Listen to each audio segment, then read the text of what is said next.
Pozdrav svima, moje ime je Dražen Lučanin, ja sam novi predsjednik vijeća gradske četvrti Črnomerec, to je jedna od 17 četvrti u Zagrebu. Uz to sam u radnoj skupini za digitalizaciju u gradskoj upravi, gdje pomažemo, ajmo reći, u modernizaciji i reformi gradskog IT-a.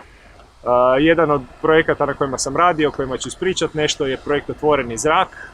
To je projekt koji smo pred nekoliko mjeseci lansirali u gradu Zagrebu, kasnije i u drugim gradovima, u Splitu i Rijeci, gdje smo u stvari proširili postojeću mrežu mjernih stanica kvalitete zraka i dodali neke nove stanice, to je mjerne uređaje koji upotpunjuju tu mrežu.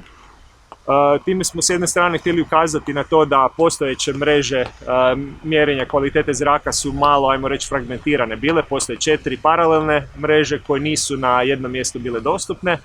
Našim projektom smo 2 mreže spojili, ajmo reći jednu najveću koja je postojala u Zagrebu i našu vlastitu mrežu kako bi u objedinjenom i laganom pregledu za korisnike omogućili da i na mobitelu i na laptopima mogu vidjeti ukratko kakva je kvaliteta zraka taj dan.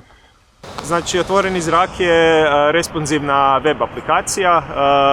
Kad smo radili projekt, htjeli smo dosta brzo lancirati nešto što je građanima korisno, tako da smo napravili projekt kao web aplikaciju koju ljudi mogu otvoriti onda i na mobitelima, znači prilagodi se ekran tako da je lako pregledan i na mobitelu.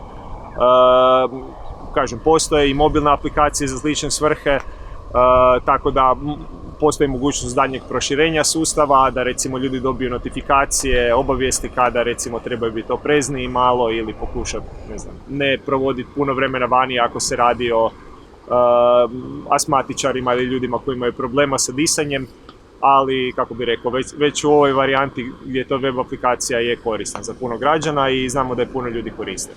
Jedan bitan element tog projekta je bio uključivanje građana u svojim naseljima, znači omogućili smo volonterima udomljavanje tih mjernih uređaja, tako da rupe, ajmo reći, u toj mapi pokrivenosti mogu proširiti sa uređajima koje onda postave na svojim balkonima, u svojim dvorištima, kako bi, ajmo reći, dobili bolju sliku kakav zrak dišu.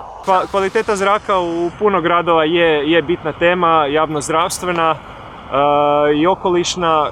Kvaliteta zraka u Zagrebu je generalno dosta dobra, za razliku od nekih gradova koji su više u kotlinama. Doduše, kao u puno gradova, zimi se radi anticiklone puno tog smoga koji je pojačan radi ne samo prometa nego i grijanja kućanstava.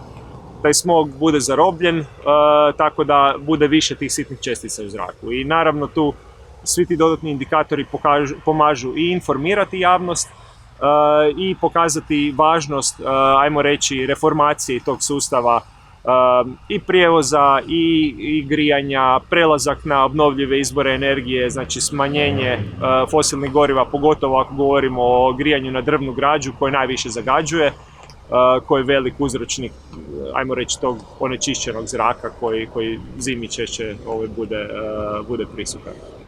Bok, ja sam Sarah Baron Brljević, bavim se dizajnom digitalnih alata, istraživanjima o korisnosti i pristupačnosti digitalnih alata. Kad pogledamo digitalne alate koje je do sada gradska vlast koristila, oni su vrlo nepristupačni. Vidi se da, što se dizajna tiče, da nisu dizajnirani sa korisnikom, odnosno građaninom kao krajnjim korisnikom na umu. Ono što digitalizacija može pridonijeti gradu je u biti to da građani budu ažurno informirani o tome što se dešava u gradu, da te informacije dobivaju stalno i bez ovisnosti o tome na koji način mediji prenose te informacije. A s druge strane da i grad ima povratnu informaciju od građana. Znači da građani aktivno mogu sudjelovati i govoriti šta im je zapravo bitno u gradu i šta ih muči, šta bi htjeli promijeniti. Primjeri tih digitalnih alata za tu dvosmjernu komunikaciju između gradske vlasti i građana su recimo otvoreni proračun, participativno budžetiranje koje je u planu da se radi na razini mjesnih odbora, znači gdje kao građanin mogu predložiti stvari za koje bi htjela da se potroši lokalni budžet, a moji sugrađani mogu onda vrlo jednostavno upvotat, downvotat koje su njima bitne teme i na taj način zapravo skupa dolazimo do toga koji su neki prioriteti u mjesnom odboru iz perspektive građana. a vidimo da i informacije o tome šta se dešava u mjesnim odborima, šta se dešava u gradskoj skupštini, da nisu prezentirane na način da je to transparentno građanima. Te onda, kako bi uopće mogao pratiti to što gradska vlast radi i imati svoje mišljenje o tome, ako zapravo ne znam na temelju čega se donose odluke i kako. Transparentnost informacija me kao građana osnažuje da stvorim mišljenje o tim temama i da glasim za one predstavnike koji odgovaraju onome što je meni bitno. Ono što je isto bitno reći kod digitalizacije, da se ne može samo sa stvaranjem digitalnih alata postići ti ciljevi koji su vezani s digitalizaciju, što je recimo, znači, aktivacija građana i transparentnost je cilj, a digitalni alat nam je tu samo alat koji nam pomaže ili sredstvo koje nam pomaže da postignemo taj cilj. Ali su potrebne i edukacije i to da se građani informiraju o mogućnosti tih alata i da se oni stvarno ažuriraju sa informacijama i da se ti procesi izvršavaju do kraja. Znači, kad se nešto izglasa putem digitalnog alata, da se taj proces stvarno privede kraju i da se vidi rezultat toga.